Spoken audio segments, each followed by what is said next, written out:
problem with professors is they are not willing to learn from their fellow professors. That includes me. Somebody was talking about peer weighting. All of us detest this. All of us detest this. If you happen to work in a university where you have studied and is standing, so please remember that.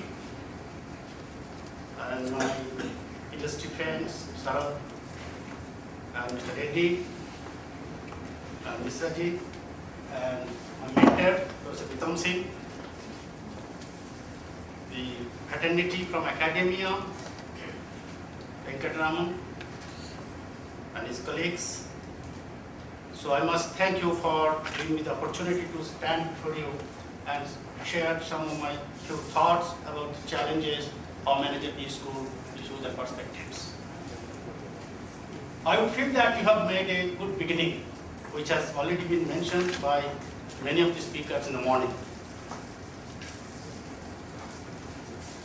A lot of vibrating, revolutionary words have been talked about.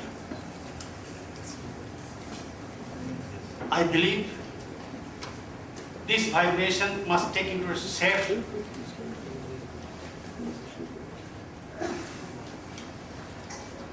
of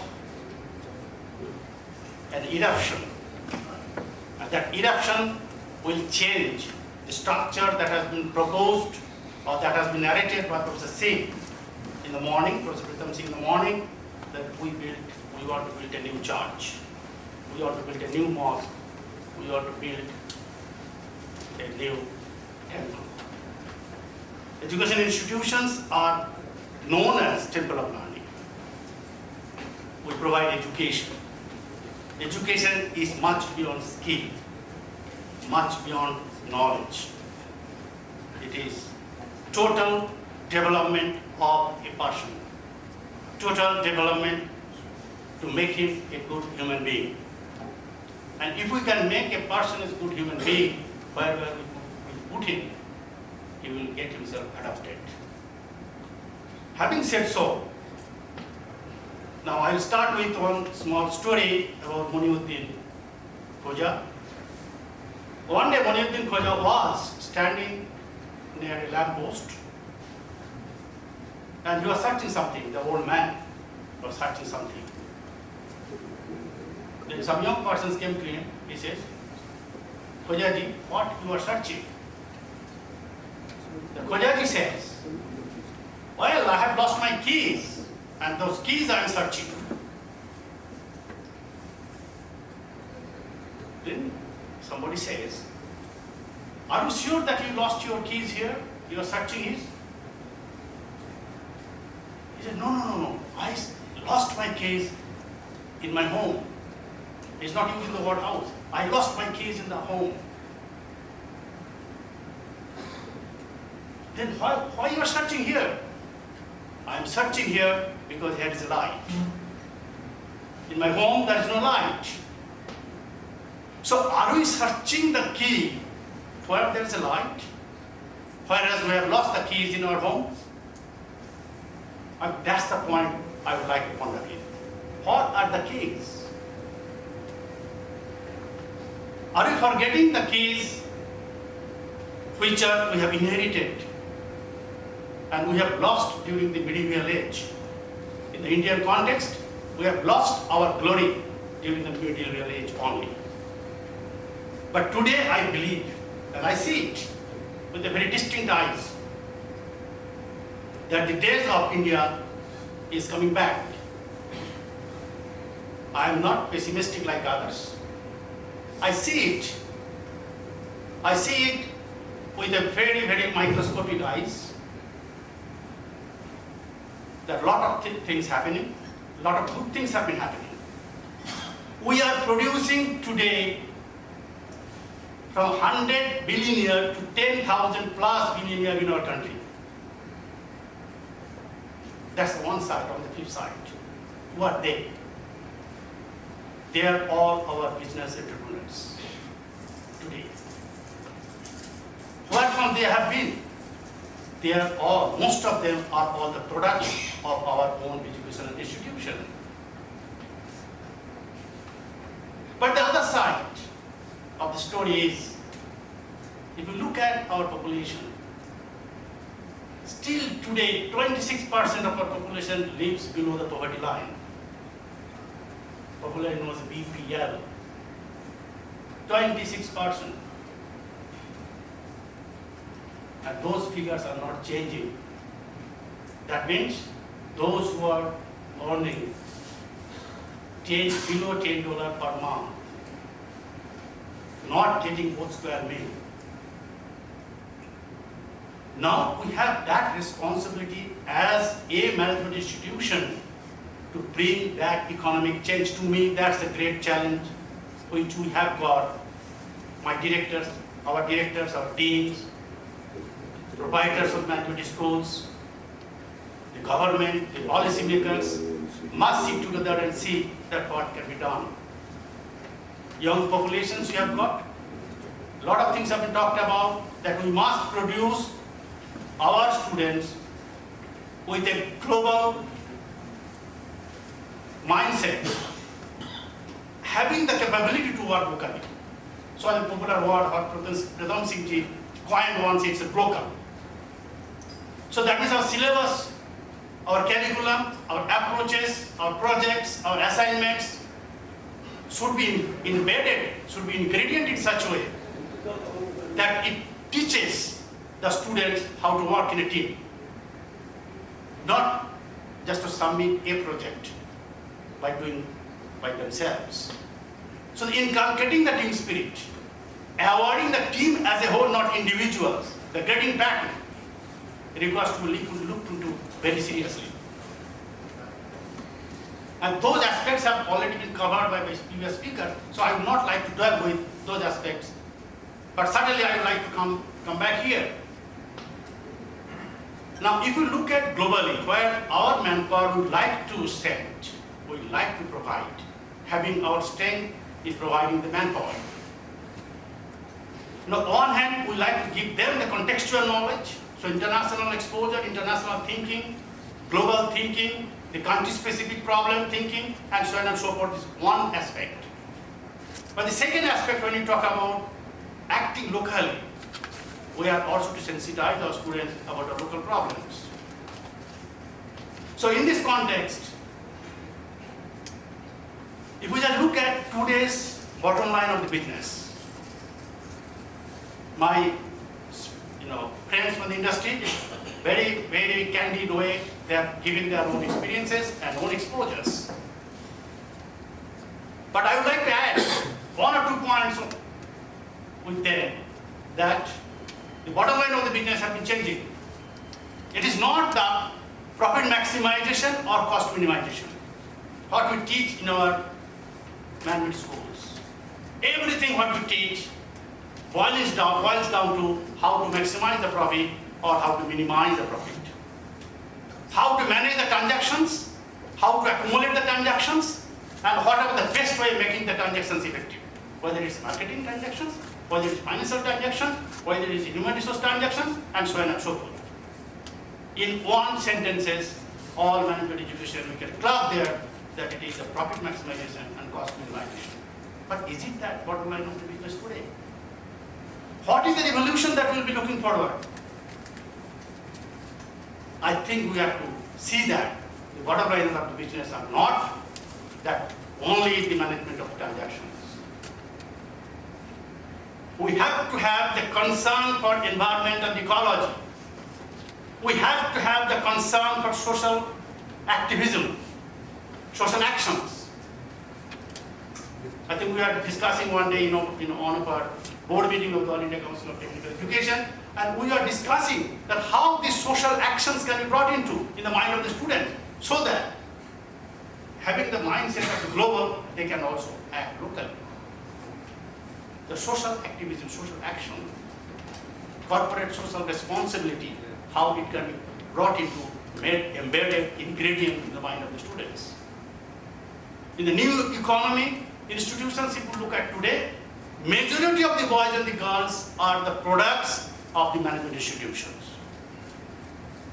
I beg to differ with Raviji that many of the business leaders are not the product of the management education. But today, if you just look at, there is a study has been conducted that majority of the new economy organizations are the products of the management institutions.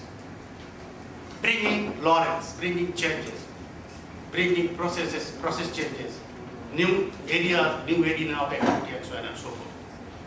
Now, if they did it, and they were the product of late 80s and early 90s. But what is today? Today, when there is a global thinking and global pressure, where we have signed our agreement as a country, as a nation, which we want to put forth our supremacy on that, but not at the cost of those 26 million of the people. So this management education, what we are in and which are providing us and professional recognition, what we shall be doing for them. What are the changes that we are going to bring about this social action? What are the way that we shall be embedding and inculcating the thinking process in the mind of the student? I think that, to me, is a great challenge. We have to relook. Because it's a very interesting thing. It is not that a charity. Social action is not a charity. Social action is also for the companies to get competitive advantages. It has an objective, but objective in the large canvas, in the large context.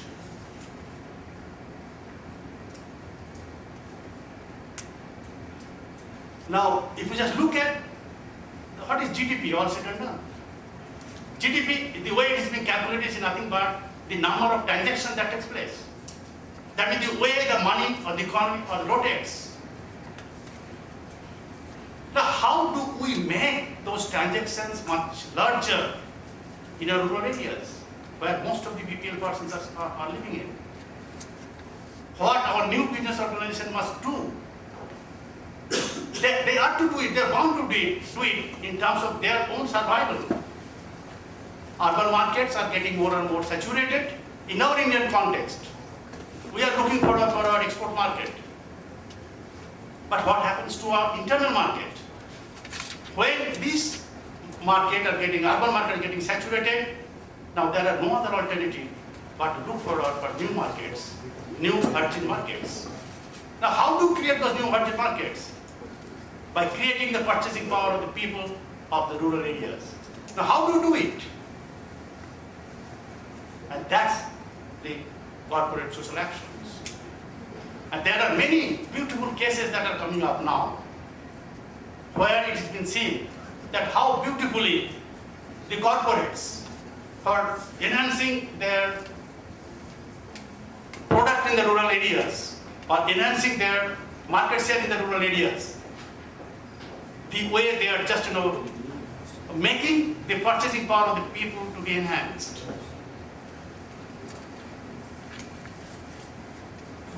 Some of the electronic companies, one or two cases that have come in Indian context. So they train their boys and the girls in terms of, repair. The C was talking about the carpentry, the plumbing, and so on and so forth. They train their boys in electronic repairings. And through them, through that processes, they are able to see that if anything, product which can be purchased by the rural people can be produces, and with the help of those boys and the girls who have been trained by them, can make the repair of those electronic gadgets and electronic items.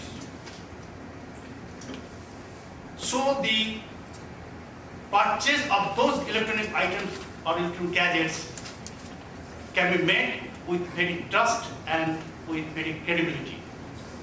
And it has been seen with a short span of time, the way they have actually indented or they have actually captured the market. And there are many such type of stories which can be illustrated, which can be talked about. And I think we ought to look at these 26 million of the people who are living in rural areas. And our management graduates should be trained, mindset must be changed in those directions just to address those issues in the rural areas. Not as a charity, but again as a business. And now I think, should I proceed or should I stop it here? Journalist. No, chairman should repeat it, sir. No, my prerogative is yours. Go ahead. No, I think, that's the point which I wanted to bring. Another interesting point.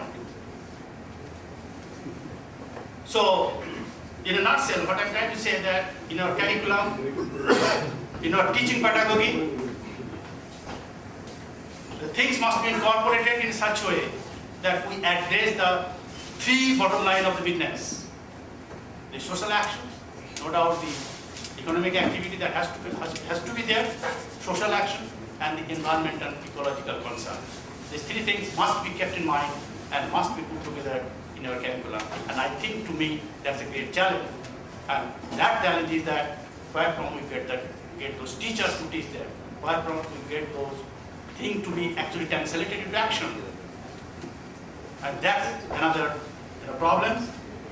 And if we do not do that, as rightly talked about, and NASCOM reports is also talking about like that, of course in the IT area, but in general, the number of students that we are producing, only 30% of them are employable. 70% of them are not employable at all. And something has already been talked about in terms of research, talked about in terms of institution-industry interface. These are all very rosy words, and we have been hearing for the last 10, 15 years. But what has been happening? Nothing much has been happening. No ice is getting cut. Now, I really do not know, because I was guiding a PhD student. And that PhD student was trying to work something on the supply chain management. And for doing that, and typically he was working on the perishable goods supply chain management.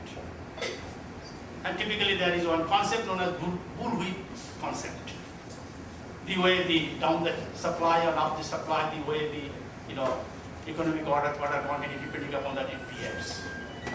Now we wanted to verify the theory or the hypothesis which we formulated.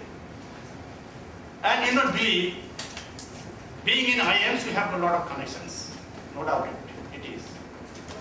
I went on writing letters to the different companies and my students, my friends.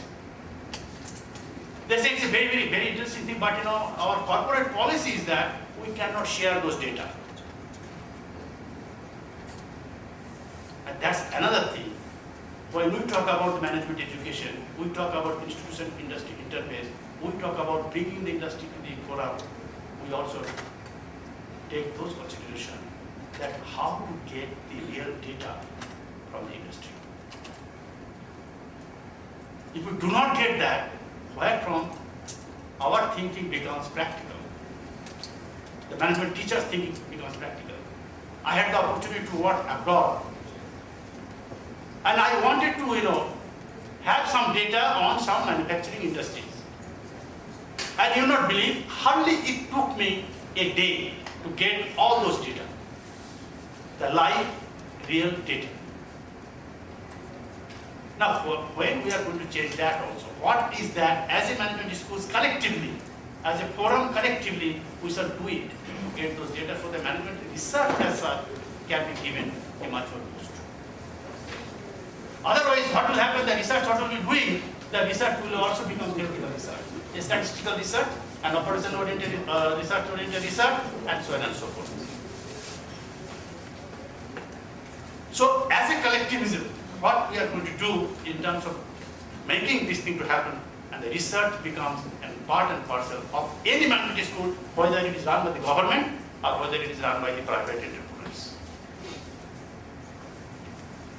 Now, last thing which I will talk about is in terms of the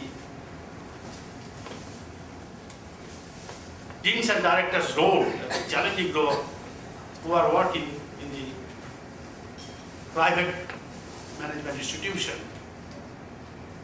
One of the important roles that I could see there in the changing environment for them is managing the conflict with the provider. There are good providers, and there are providers who wants to earn money and not provide the education. Whether right or wrong, that has been what is happening. 1100 plus management institutions which has been talked about, majority of them, hardly we can take the name of 100 institutions. So 1000 plus institutions, they are there. And the product of those institutions are also the MBA equivalent. Now, those persons, those are my colleagues who are working as the dean or the director of those institutions, they require to do all sorts of unethical means in terms of being there as a dean or the director of those institutions. And whether you like it or not, this is what has been happening. So again, collectivism, what do you do about it? I feel for management education, when we have taken a role, taking an oath that we are going to produce the quality management graduates. The quality does not come out of vacuum. Quality is in conformity of its uses. Now, what those uses? If the way the management schools are being managed, the way the deans and directors are supposed to do it, the way when the AICT team goes and visits the faculty members are being shown by hiring some people from here and there. What is going to happen? What is going to happen to our students?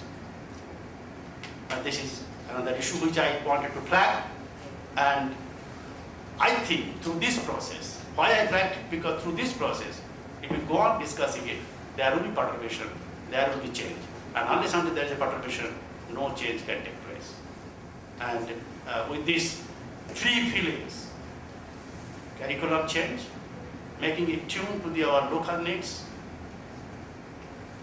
Second, I wanted to put before the research, making also industry aware that we require live data. And third thing, creating perturbation to those institutions where our deans and directors require to do a lot of unethical things. So thank you very much.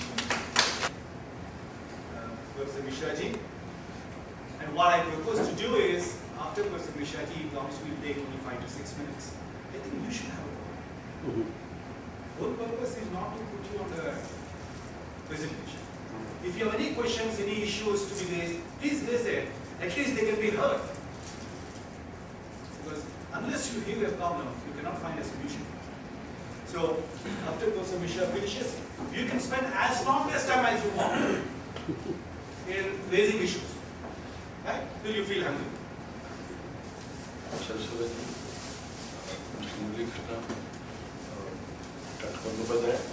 Our management group, Professor Pritam Singh, distinguished colleagues. I won't take much time, but a couple of things. I always say that,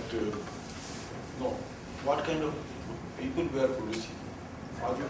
We say that we are producing MBAs, but at times people say they are not MBAs, they are neither MBAs nor MBAs.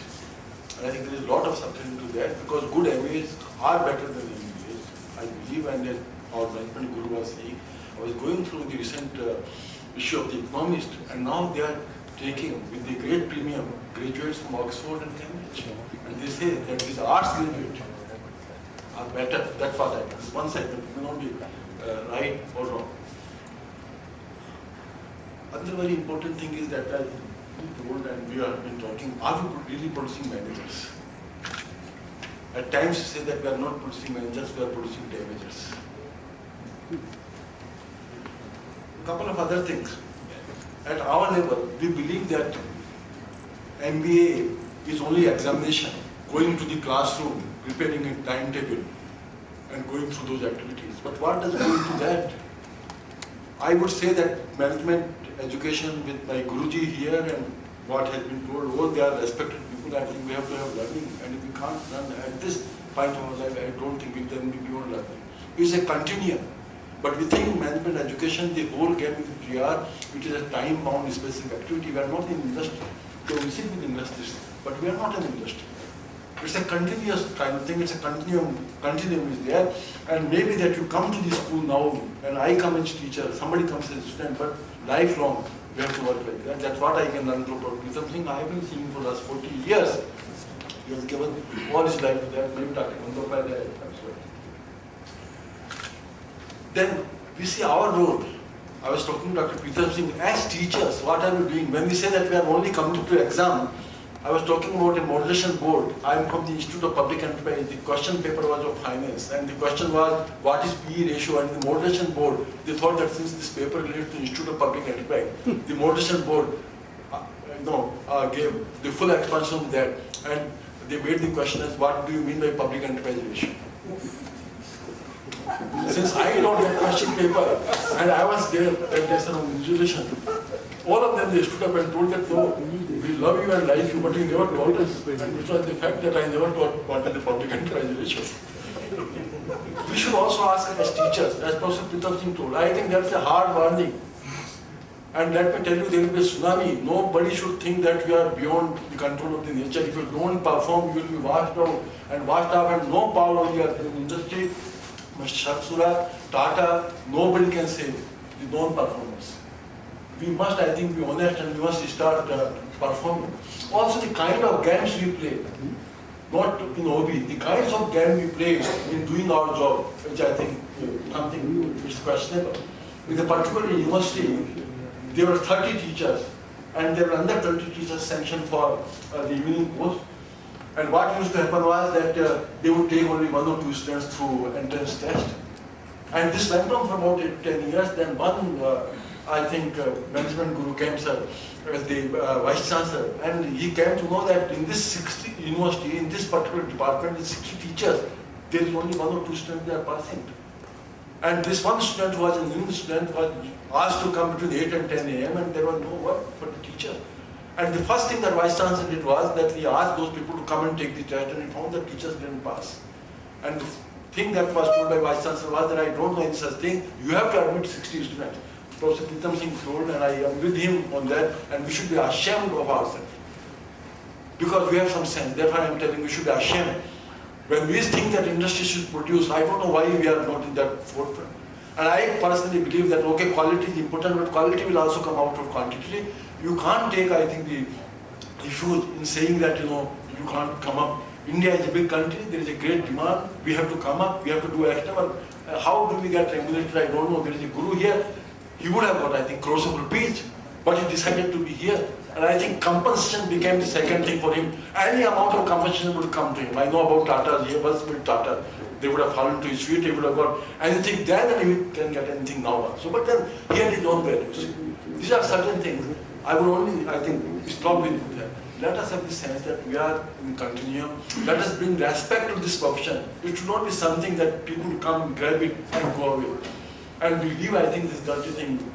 Let us not make management education which adds value to the individual, which adds value to the family, which adds value to the society, which adds value to the world, and the business. Let us add value. If we cannot do that, let us, I think, not destroy it, and let us not bring it to a shape which is ugly, very bad looking. I think let us preserve this dignity. Thank you. Very kind of you, Professor Mishra. I mean, you have more time now. If you would like to raise any specific issue on whatever has been discussed so far, or any issue that is bothering you concerning management education, not country as a whole. Jayakar, I am director for an institution which is in the outskirts of Hyderabad. It's called St. Anthony's. If I can I get the assistance in that? The seniors in the department, how do you sort out this type of environment? And you want to bring some type of pressure on them. There is no, in a university environment, there is no pressure, anything. And people are left to their wisdom and judgment, and you find all these are big question marks. How do you manage in this type of environment? Very specific issue, maybe in the afternoon, Ramana, when other colleagues are looking into specific issues, perhaps this can be paid attention to. Very Wonderful. interesting. Managing faculty is much challenging than managing the business school. And I always say, somebody says that, "Ab director kab bana hai?" Bhai, aap आशीर्वाद दे रहे हैं, गाली दे रहे हैं. It was just a curse. I had 2 directors right here. It is a curse, but it's a challenge. It's a challenge. But then, they can just. I think Pritam Singh Saab should also speak. No, please understand one thing. Please understand. No, let's not convert it to a parliamentary debate. The point I'm saying is, if you're afraid of making controversies, you can never make contributions. So if you don't have an orientation of becoming a director, for the advantage of an opportunity of that, thinking that you have, that you can satisfy your sadistic tendencies. Don't become a director. That's all I'm saying. Director calls for a different kind of an orientation. And one of the biggest challenge for any head of the institution, you call him a dean, you call him director, principal, whatever name you use, the biggest challenge is this. He will be at the firing line. He has to take all the firings from the promoter or the businessman. One. Second thing is, it's a very difficult thing. There is nothing called a rule book. Each director has evolved his own mechanism. And it has given dividends. It's not that. Because by mindset, if you see, professors enjoy throwing a stone. And they need some individual call it director. First, thanks. But before I propose to thank, I would like to present a small moment. Session not over. I'll take Sessions continue now. If you continue after the lunch. It's post-lunch session continue. Because Professor Ravi wants us to hear with all energies. So I now request Dr. Mallikarjun sir to hand over a memento to Sri Sharad Surati as a token of our appreciation for his presence.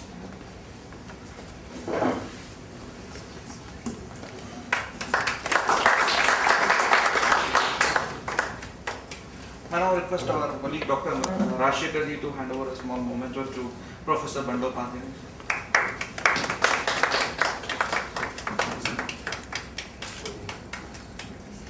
I now request Dr. Acharya ji to present a small memento to Professor Ravi Kumar ji. In corporate, they call this as advance payment.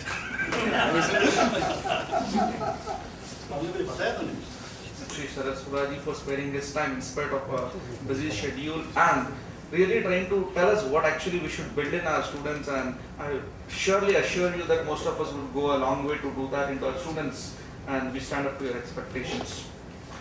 Thank you, sir.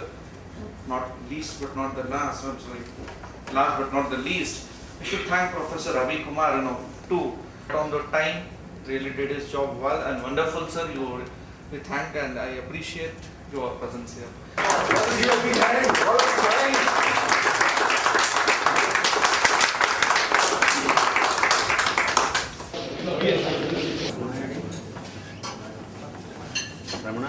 My first lunch one. Only 1 second is okay. Yeah. All the participants to pick up even after 15 minutes. So I thought when you are there, that's expected. See, that was the idea. What is the tough task? Not for no, that's it. That's first.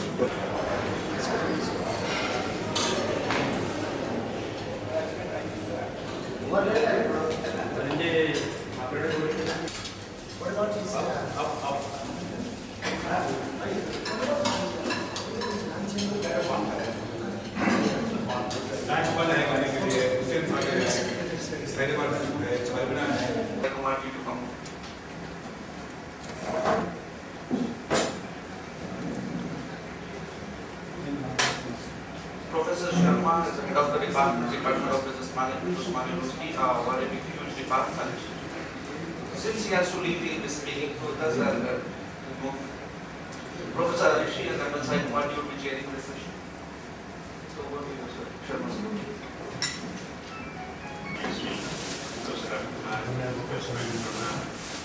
Professor Masud Reddy, Professor Gopi, and Chetan, and other friends, learned colleagues of mine from the affiliated colleges. Yeah, this is the post-lunch session, and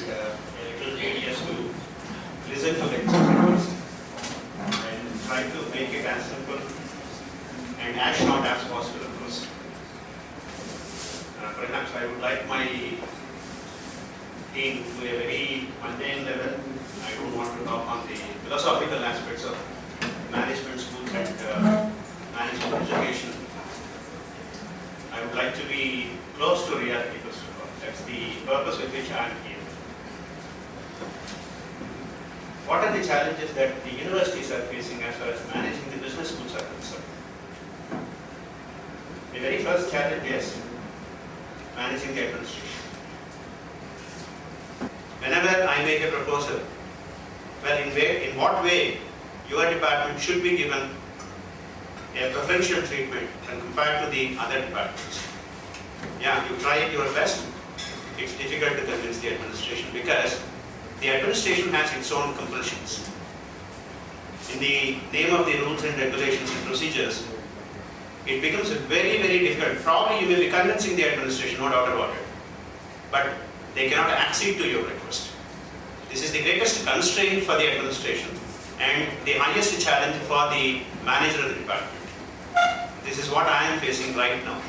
I have to pay, Professor Ramchandra Reddy was mentioning about this. I have to pay 175 per hour and I cannot get a peon to talk to my students with 175 rupees. This is the first challenge that I have. I have to manage my administration. Unless we make the department an autonomous institution in the university setup, it becomes very difficult for the management department to function as management department. This is the first challenge that I have faced. I have been facing, of course. I have been somehow trying to convince my administration that I do need some religious treatment. This is the first challenge that I have. The second challenge comes from the industry. The first point that they would be saying is, your students are useless for me. The reason is very simple. They want a ready-made product. However convincing you are in stating that your purpose of running the business management department is to train a generalist and not a specialist.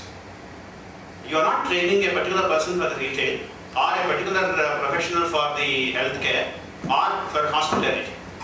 That's not our purpose. Our orientation is giving the skill set that is required to be a professional manager, a general manager. But what the industry is expecting is, well, the moment they are coming out of the business school, they must be useful and they must be productive.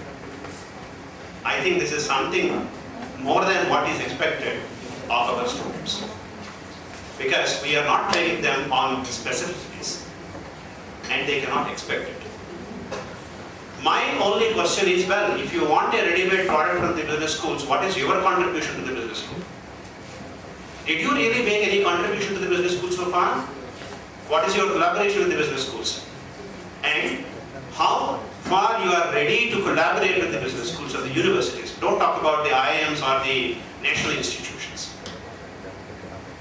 This is another challenge that I have, that I should convince the industry that my purpose of running the business school is to equip them with the general skill set that is required for an executive.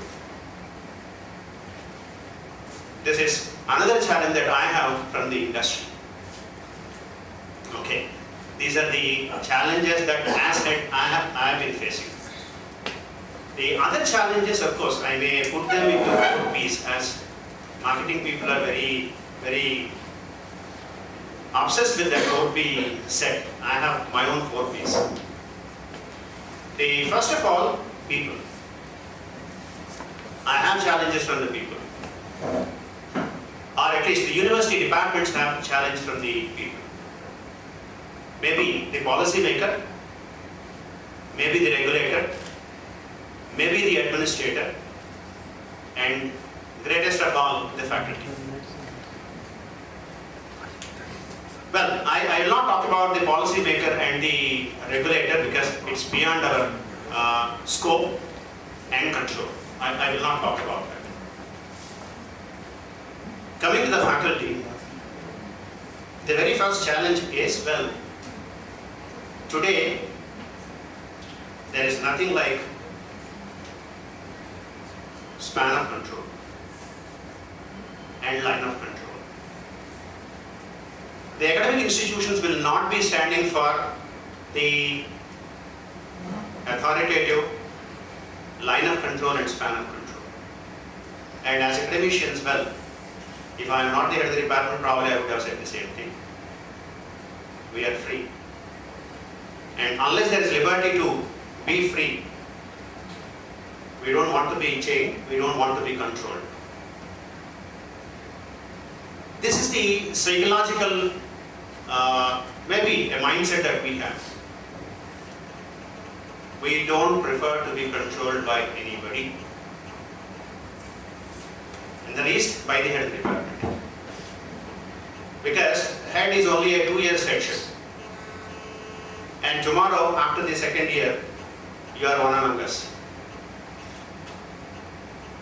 Now, this is of course a challenge, how to control, or at least how to make the faculty execute or operationalize their own activities in the department. It's a very biggest challenge. And this, well, it is not through proper, or at least the formal authority that we are trying to do it, it's only by being a model, role model, that we can do that. I go to my class at the right point of time. I take my workload, and then I go for any administrative work. At least to ensure that, well, the head is doing, and probably if I am not doing, there will be a feeling of guiltiness. It's only through informal authority or the influence, the power that we are using. When we are ensuring our faculty at least to be in the class, what is happening in the class is a different story. I want to see to it that the faculty is in the class at the right point of time. This is another challenge that I have with regard to the faculty. The quality, what is being delivered, how the training is going on, or imparting this skill is happening, well, it's a different story. Apparently, I have to see that the faculty is in the class first of all. Because all are professors. Well, the current scenario is that everyone will be a professor after, well, my teacher-like man was saying that after 40 years everybody should be an associate professor, and after 45 years everybody a professor. So, what is happening is, well, that gap, or at least the respect that was supposed to have been endowed in the professor's post is slowly and gradually vanishing. Among the, well, we are all colleagues and we have to move as a team and as a group. It's only through role modeling that we are trying to face the challenge of at least making our faculty members fall in line as to doing their minimum activity in the department. This is another. Now this is as far as the department is concerned. How about the affiliated colleges? We have a very great scarcity of management teachers. Perhaps I have 110 colleges for which I need to select. Well, I am there in the selection board of every college. Okay. Well, if you are actually asking for the people, there are nobody. Not many colleges are in a position to get the required faculty. There is so much of a scarcity as far as the faculty is concerned. The academic positions are the last resort for the MBAs. And in this, of course, AICTE has its own role. It says a first class MBA or in a related subject. We don't have, well, we are not getting people with first class in MBA for the faculty positions. If they have first class in MBA, they can go to the industry. And the kind of treatment that we are having for the faculty members in the institutions, I'm sorry to say this, probably I may be hurting the feelings of the affiliated colleges.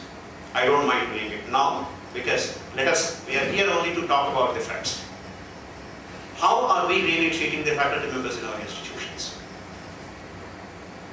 This is a very important part Are we really appropriately compensating the faculty? Are we really creating a congenial atmosphere, academic atmosphere in the institution? And do we really encourage them to do or perform as an academician in the college? Well, this is the time to think ourselves. To my surprise, in majority of the colleges, these things are conspicuous in their absence. This is the greatest challenge that I am facing as the head of the Department of Business Management. And I don't know how to redeem this situation. Because getting a person for the academic position itself is a very difficult thing. And if some are coming, we are not really encouraging them to stick to this profession. At one point of time, the money or the salary was not the consideration. Well, it is sheer passion for teaching that attracted some of us into this profession. There are people who have that passion still. But to what extent are we really encouraging the people with passion towards academics are being retained or being attracted into the retained? This is another challenge that we have to keep in our mind when we are trying to manage the business schools. This is the greatest challenge because an institution will be known by its people, not by your buildings, please. Don't show us your buildings. Show us what is your faculty and what is the quality of your faculty and what is the academic output that you are showing by the end of the year. If you can show that, well, your institution, well, it will be commercial also. And it is on that count that you can become commercial. Okay, that's another. The other challenge is with regard to the purpose with which we are running the business schools. Yeah, we have to move from the trading situation to, as Professor Vikram Singh has already said, from trading session to a commercial endeavor.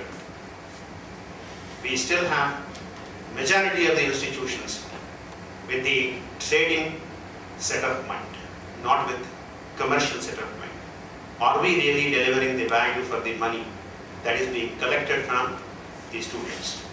And are we really meeting the expectations of the student, the parent, and the industry when we are running the institution?